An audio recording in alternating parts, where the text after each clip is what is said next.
علیکم ورحمۃ اللہ وبرکاتہ۔ الحمدللہ والصلاة والسلام علی رسول اللہ، اما بعد۔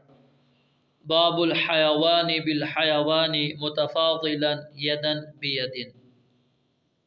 جانور کا جانور سے نقد بنقد کمی بیشی کے ساتھ تبادلہ کرنا۔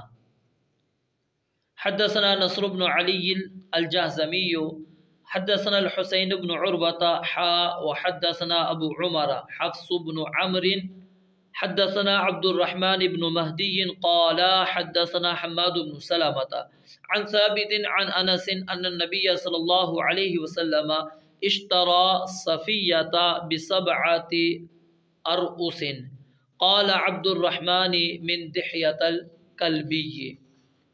انس رضی اللہ تعالیٰ عنہ سے روایت ہے کہ نبی علیہ الصلوۃ والسلام نے سیدہ صفیہ رضی اللہ تعالی عنہا کو 7 غلاموں کے عوض خریدا۔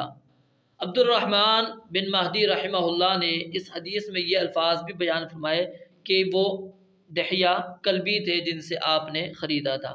تو صفیہ رضی اللہ تعالیٰ عنہ اپنے قبیلے کے سردار کی کیا تھیں؟ بیٹی تھی، اور جب جنگی قیدی بن کر آئیں تو غنیمت کی تقسیم پر دحیہ کلبی رضی اللہ تعالیٰ عنہ کے حصے میں آ گئی۔ تو نبی علیہ السلام کو مشورہ دیا گیا کہ وہ سردار کی بیٹی ہیں، اس لیے ان کا آپ کے پاس ہونا زیادہ مناسب ہے۔ تو نبی علیہ السلام نے ان کو پھر دحیہ کلبی رضی اللہ تعالیٰ عنہ سے خرید لیا، اور پھر آپ علیہ السلام نے ان کو آزاد کیا، آزاد کر کے آپ نے ان سے نکاح بھی کر لیا۔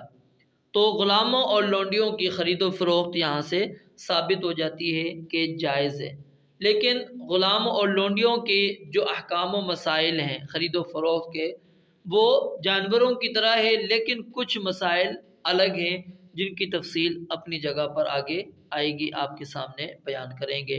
رب العالمین سے دعا ہے اللہ تعالیٰ سمجھنے اور عمل کرنے کی توفیق عطا فرمائے۔ وآخر دعوانا ان الحمد للہ رب العالمین۔